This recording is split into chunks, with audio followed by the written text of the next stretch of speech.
We're here for hour number 2. Glad to have you with us. I'm Sean Stiers along with Vince D'Addario. The 6 o'clock hour, Vince, means one thing and one thing only. It's rapid fire time. Let's go, babe. It's my first rapid fire in quite some time. It So is. I feel like I'm ready. I feel like I'm excited. All right. So the Irish led 42-13 at halftime Saturday. They had the ball to start the second half. They were about to go 3 and out, but they used the fake punt that saw Jordan Faison throw to Malachi Fields for a 40-yard completion. Marcus Freeman talked about that decision today. In terms of the fake punt, I didn't want to relax. We had to come out of that locker room with an aggression no different than the first half. There's no lead that's comfortable. And so when we went 3 and out, I think on that first drive, I felt like it was the right time to send a message to our team. This was about our team that, hey, this is something we worked on. Let's go execute it. And that also is something on film for the next opponents, right? I'm not even thinking about this opponent, but I'm thinking about I want to make sure the next couple opponents see that. And it could really make them think deeply about how they want to attack our punt unit. So that's what went into that decision-making. We didn't get any points off of it, but it was a mindset that we have to be aggressive. There is no take your foot off the accelerator. This is what we're doing, and they executed it well. All right, so there's Marcus Freeman on that fake punt Saturday. He was asked a question in the context of, did it come up with Sam Pittman? Did Pittman say anything afterwards since the score? Again, it was 42-13 at the time. Freeman did say that Pittman didn't say anything about it. What did you think of the whole thing, Vince, the decision to go with that fake punt there early in the second half, up by so much? It was surprising. I'm not going to lie. I was a little bit taken aback with the fact that they went with the fake punt, but I understand the reasoning behind it too. You practice these things, eventually you got to use them. Yeah. And I like the fact that he's thinking beyond this game and like putting something on film so that other teams have to respect it and they have to maybe adjust a little bit of what they do in their punt coverage or their punt return coverage, right? I like that. Because that could open up some other things that they want to do with the punt team. It takes pressure off the punter when they're actually punting because you can't just pin your ears back and come after the punter if you have to worry about some of these fakes and, some of these different things that Notre Dame does. So I like the fact that he's thinking more macro than micro. Yeah. You know what? Sam Pittman's not going to complain about a fake punt in his house. You're an SEC team. This is the away team kicking your tail. Yeah. Like, you know what? You got to take your medicine sometimes too. Like, he's not going to say anything about that. And look, you're up by, what is that, 19, 29, I guess 29 point, but still, like, teams have come back from big deficits before. This is the first drive of the second half, wasn't it? Alabama blew a 28-0 lead against Georgia last year. Notre Dame has blown a 30-point lead in its history before to Tennessee. Think crazier things have happened. So, like, you don't just stop playing your game, even though, again, it felt like offensively they took the foot off the gas a little bit more in the second half. And as Stymie says in the YouTube chat, beautiful play, horrendous follow-up series of play disagree with that. It was a little bit of that. But, yeah, I mean, and this is – we talked coming into the season about, like, fake punts and fake kicks and all these different things. And this is kind of the time that these things start happening now because Marty Biagi, again, like going back to game film, he's got 3 to 4 games now, and it's going to continue to grow the library of what he sees against these different teams. Yep. He knows what the fronts look like. He knows what the looks are like and what he might be able to do and use some of these different things. And what Marcus Freeman said, like, establish a tone. Tell your team, look, okay, looks like a 3 and out, but we're not going to settle for that. We're in our own territory. We're going to use this. And they obviously hit it big. What I was expecting, honestly, was for the ESPN TV crew to say, by the way, Jordan Faison was a high school quarterback, so he should be able to throw a ball. Didn't even touch it. Didn't even touch it. Like that's like a grapefruit. You know what I mean? A watermelon across home plate. Like, come on, man. For you. Yeah, exactly. Threw it on the run, like it's a good throw. Yeah, great throw. What? And another great Marty Biagi Yeah, oh, yeah. That scientist in there doing his thing. So I love it, and we're going to see more of it. And as Marcus Freeman says, you're sending a message to the rest of your opponents, like, you better be prepared because we're going to hit you at some point, and good luck being ready for it. So I like it on a lot of different levels. Yeah, I mean, look, I was at a game on Saturday where it was 44-0 was the final score, and the team that was winning ran the swinging gate for an extra point. They threw that out there. They ran a fake punt. Like, this is the time of year where you start putting things on film. So other teams have to think about it. Yeah, that's absolutely what you do. It's not necessarily to win the game. It's not necessarily to gain a competitive advantage in that moment, but it's about putting things on film to make guys think about, well, shoot, they might do this or they might do that. So it makes a lot of sense. Congratulations to Brady YG111. He is the first Boise troll of the week. Hello, Brady. Welcome to the show. All right, he's calling for a Boise win this week. Okay. He thinks Boise is going to put 42 up on Notre Dame. That monstrous Boise State offense. Okay. We'll see. Game Saturday. Yeah, man. Just, talking on Monday doesn't do anything for anybody. Come back next Monday. Correct. Win or lose, come back next Monday if you got the cojones to come with it. Like, if you got the stones to talk right now, win or lose, be here next Monday. We'll welcome you to the show. Win or lose. Just like Penn State fan was supposed to come back today, and I haven't seen him in the chat. Invited him back. He didn't. He came in bragging about 4-0 or 3-0 and all that different stuff going into last week. I said, come back Monday, and we'll talk. Win or lose. Right. I don't see Penn State guy here, so. No. That's a shame. He's our longtime troll. I hope Brady comes back. And if Boise State ends up beating Notre Dame, that'll be a great conversation for us to have with Brady. But if they don't, then let's have another great conversation. Like, we're all equal opportunity here, Sean. We are. We give everybody a chance. Yeah. Werewolf in the YouTube chat says radio guys got it. That's good. I assume he's talking about the phase on. They are homers. I would hope so. Tony and Ryan. Yeah. They're like, they are the Notre Dame radio guys. They should. You would hope that they would hit it, and they did, apparently. Yeah. Did the Arkansas radio guys get it? That's the next question. Yeah. I believe Malachi was also a quarterback as well. So it was like former QB to former QB. So there you go. So let's dig deep here. Fill in the blank. Arkansas firing head coach Sam Pittman after Notre Dame's lopsided win was blank. It has nothing to do with Notre Dame. Like, that axe was coming regardless, and it's a shame. But they also wrote him a $10 million check to walk out the door. So I don't really feel that bad for him. I will say. Did you hear about his buyout? Like, if he was above the way his buyout was written, if he was above 500, he got like the almost 10 million. If it was below 500, it was maybe half of that or something. Oh, like really? That. So they waited until I think it was 2 games over 500 since like X point. Yeah, he got a little bit more cash. Well, you know what? Good for him. Like, all these coaches, they're making buku dollars, man. And they know, like, for the most part, like 90% of these coaches that take these jobs, you're going to get fired. Like, that's a given. I'll just say this though, Vince.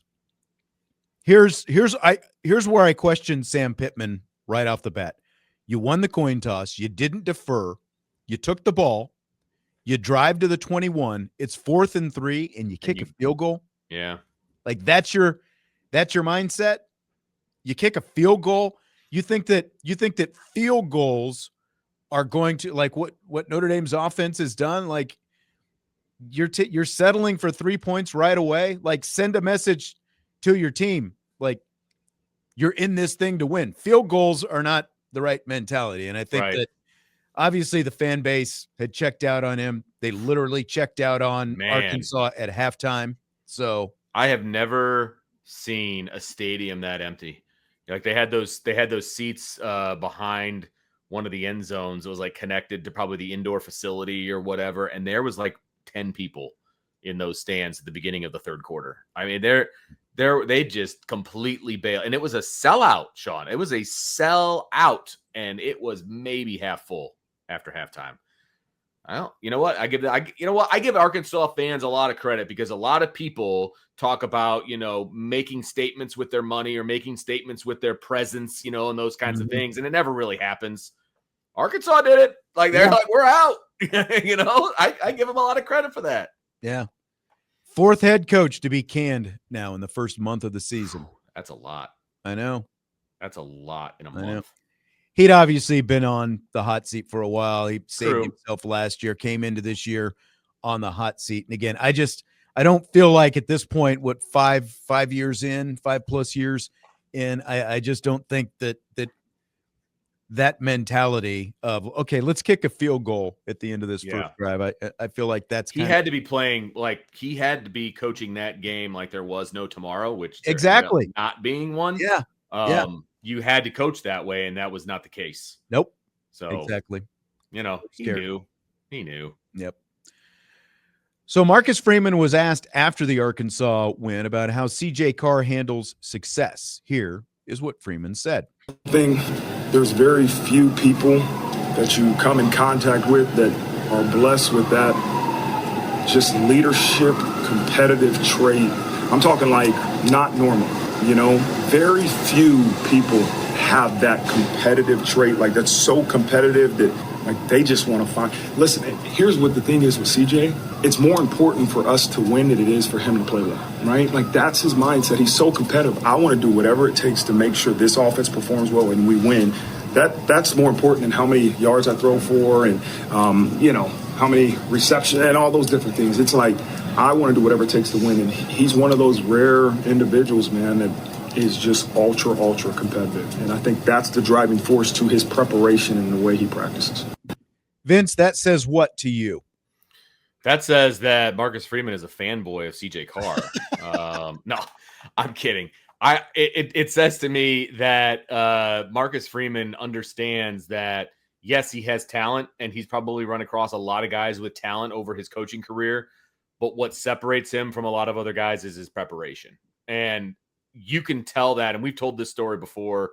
I think it was spring ball when we were in the indoor facility and they're running, a team and all of this different stuff. And they've got the giant board, on the wall that shows the very play that you just ran. It shows it as a replay in like an all 22 format. And it's just constant, right?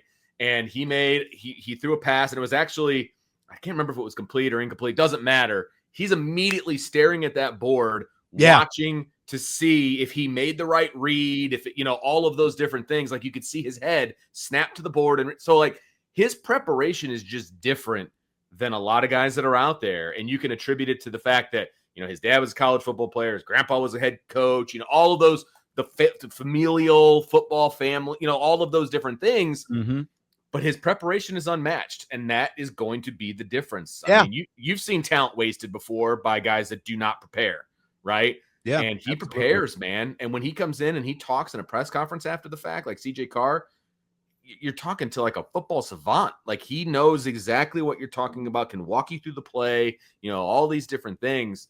He's just different in that regard. Yes, ton of talent. We all know that. He can spin it. He can drop it where it needs to go, all of those things. But he's got it up here too.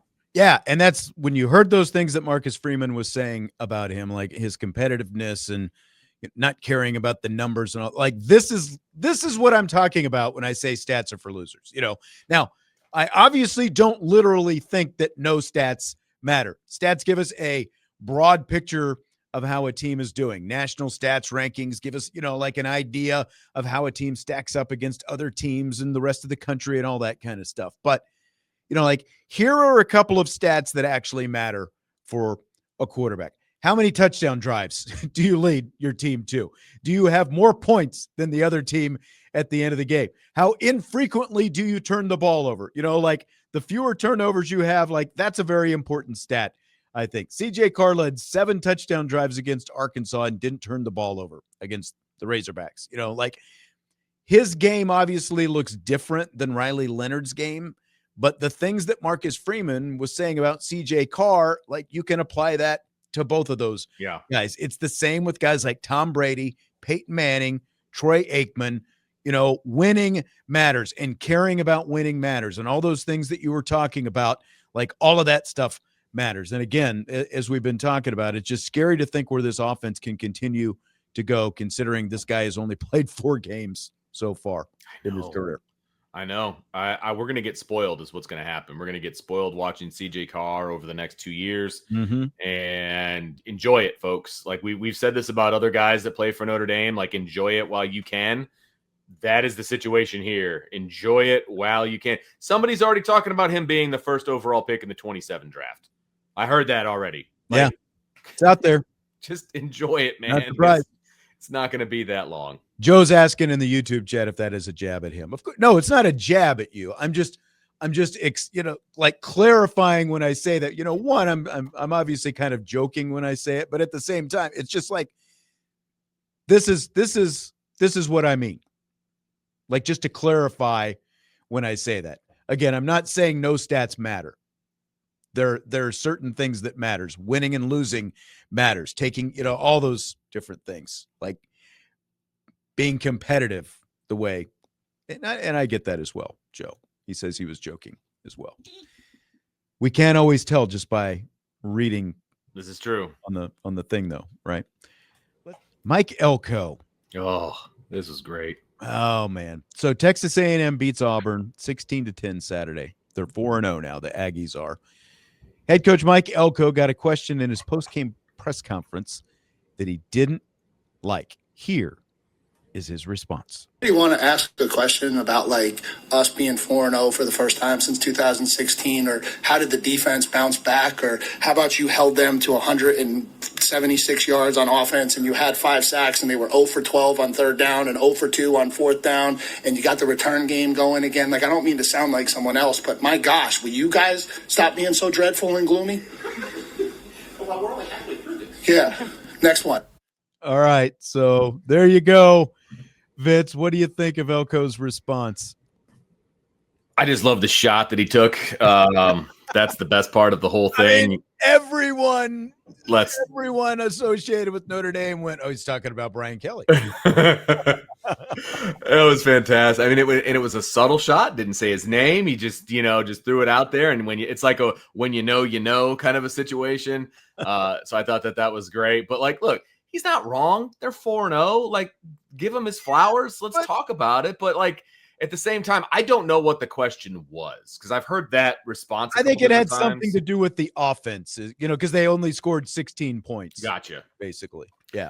But those are questions you got to answer, dog. Like that's, Right. This is not a Wendy's, sir. This is not your coach's show. Right. Like you're going to get, it's a press conference. You're going to get questions. You don't get to pick the ones that they're going to ask you. And the fact that they had scored over 40 points in their first 3 games. And then now Auburn's got a pretty good defense, but they only scored 16 points, and the guy at the end was like, well, we're only halfway through this. We've still got a chance to ask other questions. And I think we all appreciated the shot. And I know that Mike Elko was trying to have fun with it, but like, right. This is one of the things that I really appreciate about Marcus Freeman, because that there are plenty of questions that he stands up there and he doesn't like either, but you don't hear him do this. You don't hear him do the Brian Kelly where he's, like going right back out, literally, like being combative about the questions, like he understands the way the defense played those first few games. He doesn't like it any more than anybody else. You might not sort of like the political way that Freeman is answering a lot of those questions, but I appreciate the fact that he's not doing this, like throwing the question back at the people asking it, and again, I understand Elko is having fun with it, but it's like, as they say, there's a little truth in every joke. He obviously didn't like it. It's like pepper me with praise after we just won and we went 4-0. Okay. Wait for your coach's show and you'll get that kind of stuff, Mike. Yeah. 100%. Like you're going to get asked about your offense because they didn't play very well. Yeah. Talk about it. And again, we've talked about this. As long as you don't say talk about it when you're asking the question. Yeah, that's true. But like we all the time, when you're a coach, when you're an analyst or whatever, it's a lot easier to talk about the negatives when you're coming off of a win. So enjoy talking about these negatives coming and being 4-0. Great point. That's the thing for me. Great point. Because, like I saw Carter Carls, who covers Texas A&M, and also used to cover Notre Dame. I saw him retweet. He was saying, oh, I don't know if he was necessarily talking about Brian Kelly. Come on. He was talking about Brian Kelly. Come on, Carter. Like everyone, like the fact that you even had to say, I mean, I think we all know, because look, Brian Kelly was just doing this a couple of weeks ago and being even more combative about it with the reporter. Now he apologized and all that stuff, but that's what Brian Kelly does. And guess what? Correct. They lost to Ole Miss, and the question that was asked was pretty relevant because their offense is not very good. Speaking of which, Vince, results from the weekend. What was your favorite non-Notre Dame related result of the weekend? You have many to choose from, Mr. Schadenfreude. What did you call me? Mr. Schadenfreude. What is that? Taking pleasure in the misery of others. 100%. Yes. 100%.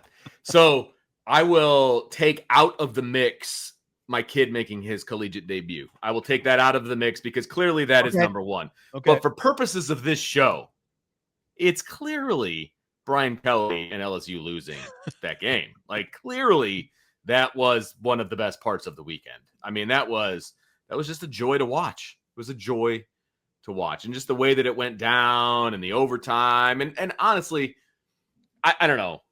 Or wait, did theirs go to overtime? Whose? The LSU. Did that one go to overtime? I can't remember now. All these games are starting to run together. Okay, that was the Penn State game.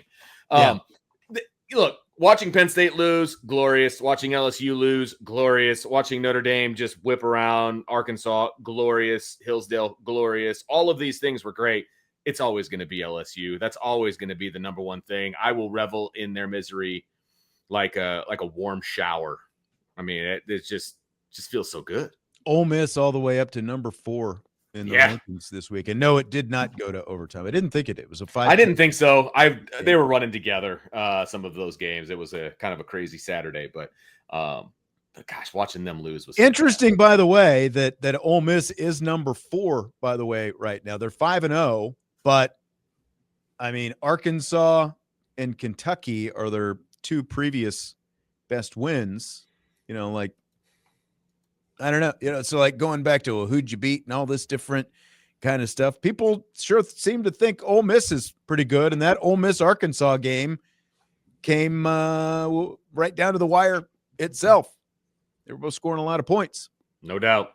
I was watching that IU game, Josh, and oh man, I was like, does Curt Cignetti's face, does it always look like the blood has completely rushed?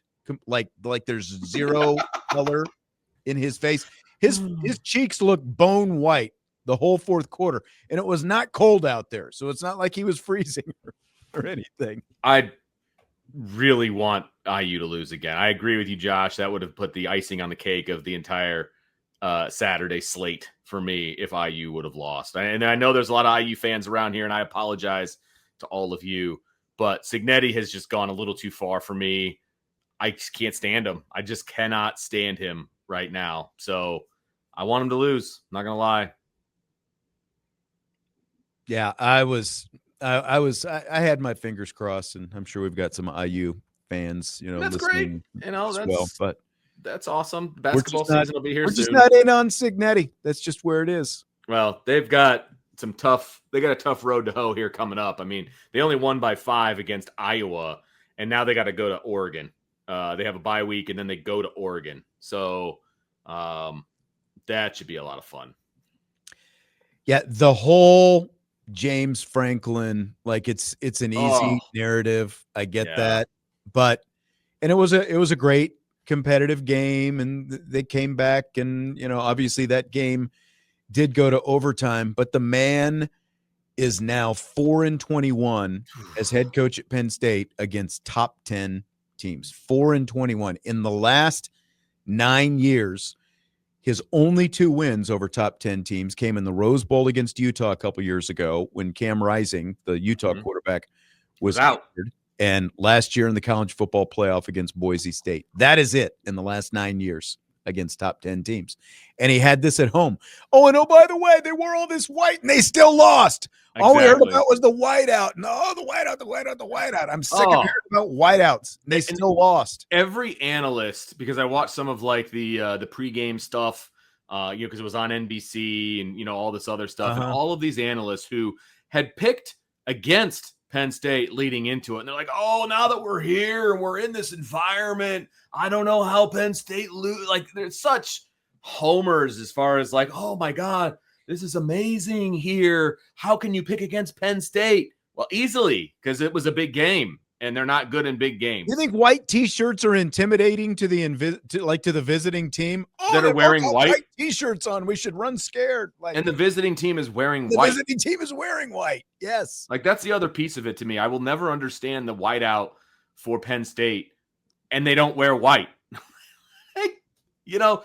You can dictate what you wear. And when they wear their white jerseys, they also wear white pants and they've got white helmets. Like, white out your team too. Right. I don't get that. If you're gonna ask the fans to white out, why aren't you wearing all white when you're Penn State at home? Especially considering you've got white helmets. You can be white from top to bottom. Makes zero sense. Zero. But go figure.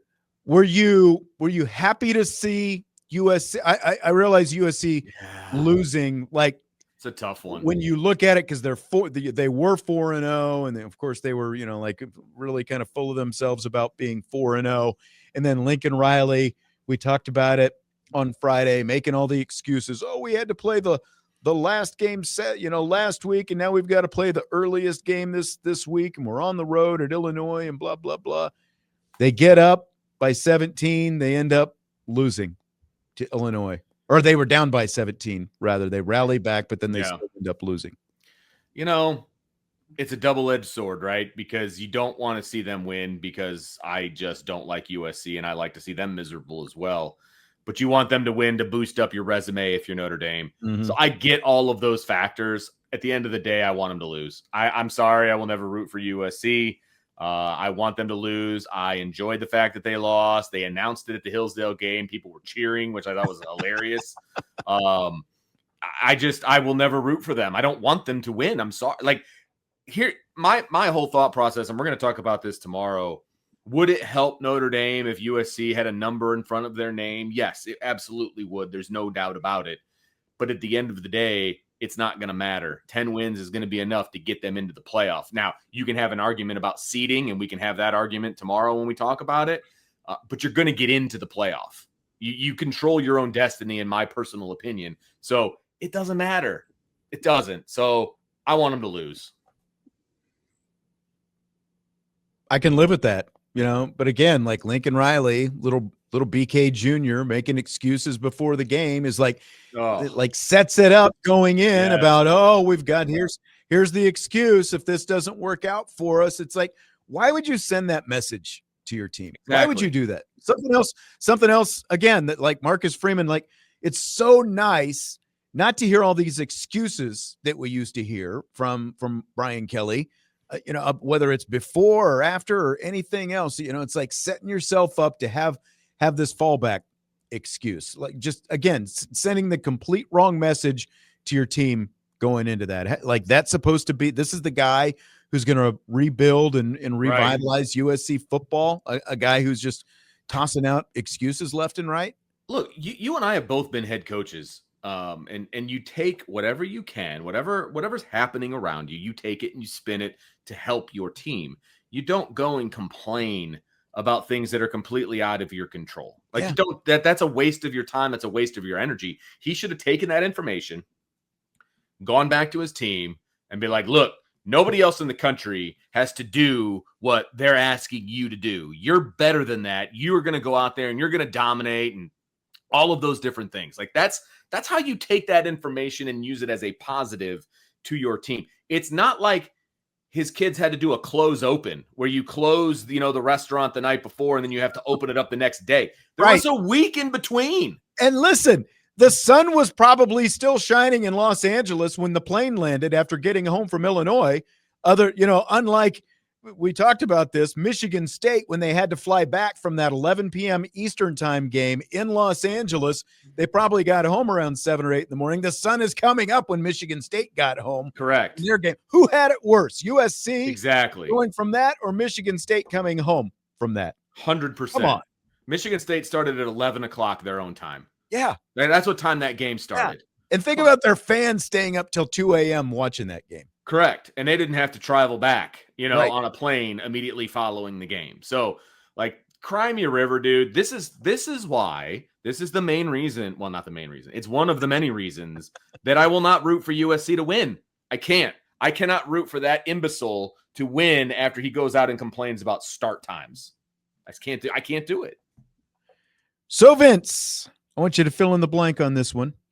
After beating LSU Saturday, Ole Miss head coach Lane Kiffin tweeting a photo from his scouting report with a quote highlighted from LSU head coach Brian Kelly saying, quote, "We're going to keep that Magnolia trophy right here in Baton Rouge, right where it deserves to be," end quote, is blank. Old school, I think, is the best way to play. It's old school, like, the whole bulletin board material and all that kind of thing. But now I will say this, and you might want to hit the record button because I'm going to say something nice about Brian Kelly. But like, he did it from the coach's show. Like, it's supposed to be like talking to your fan base. Correct. He's probably in a restaurant someplace with surrounded by LSU fans. Like, what do you want him to say? You know what I mean? Hey, coach, what's going to happen this weekend? Right. What are you going to do with that Magnolia trophy? Yeah. Yeah. Well, our family going to keep it right here. Or maybe they're talking like this down there. I don't know. But, like, I have no problem with him saying that on his coach's show. So it's Lane Kiffin kind of dug deep for that one. And I don't know that his guys needed that kind of motivation, but that's Lane Kiffin. So, you know what? So be it. So be it. Yeah, to an extent, I understand what you're saying about coach's show and all that, but everything is national now. Everything, you're not wrong. Everything finds the internet. It's like, I'm surprised that there wasn't more of it circulating, and maybe there was down in those circles down there, but leave it to Lane Kiffin to find that little piece of information and use it as a piece of, use it as a motivator. Last page, I think it looked like it was the last page of the scouting report. Again, he took a shot of it and posted it out there. You just, like, you obviously want to say those things to your team and make sure that your team has the confidence that that's what you're going to go out there and do, but limit the number of things that you can actually let your opponent use for motivation, I think is probably the lesson. And Brian Kelly and Lane Kiffin appear, like, publicly anyway, they appear to get along pretty good, but Lane never has any issues. Just throwing a jab or two back at old BK whenever he gets the opportunity. Oh, like that. And I love the fact that is a top priority for a few different people across the country. I do get a kick out of that. Very much so. So I'm down with it. Believe me, I'm riding the Kiffin train right now as far as his pettiness is concerned. He and I are very similar when it comes to pettiness.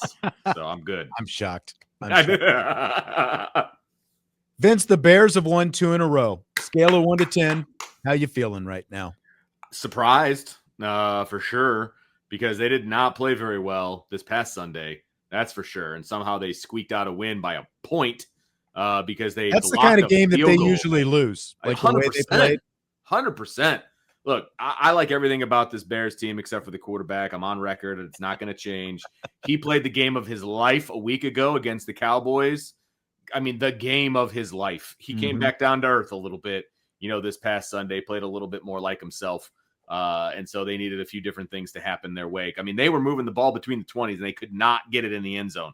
Tons of field goals to start off the game. They just could not finish off drives. But 2-0 in the last 2 weeks. Okay. That means they're 2-2, I think now, or I think they're back to even. So they're right in there. They're in the mix. Yeah. Yeah. I mean, I'd be feeling pretty good if I was a Bears fan. Like, again, they didn't play great, but they went on the road. They picked up a win.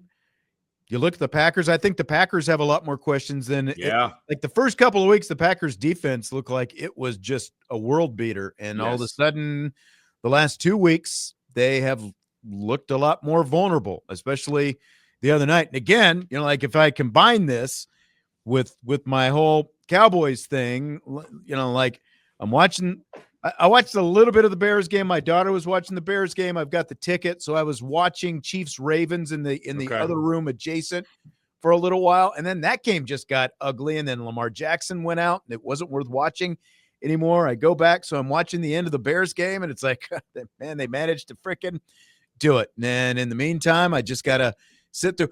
I thought that I was going to basically stay up until midnight, and my best case scenario was going to be they would lose by a field goal or something like that. Instead, they go to overtime and they frickin' tie. And again, I couldn't have felt worse about the tie and the way the tie ended up happening. No doubt. I as I was cutting the grass yesterday, I'm kind of doing it in pieces. But anyway, I was cutting the grass yesterday, and I'm thinking to myself, how can the Bears manage to get the number 1 overall pick in 27? Like, that is what's going through my head. That's where I'm at right now, Sean. Yeah, there you That's go. where I'm at. There you go. So if I have to suffer the next 2 years, let's do it. All right. We're going to have to wrap it up with that. We'll have, of course, a lot more on tomorrow's show, Notre Dame related, and otherwise, Vince will be back as well. So we've got that coming up tomorrow. Vince, good to see you. Glad we got the rapid fire in. For Vince, I'm Sean. We will talk to you tomorrow. Budweiser's Weekday Sports Beat with IrishBreakdown.com.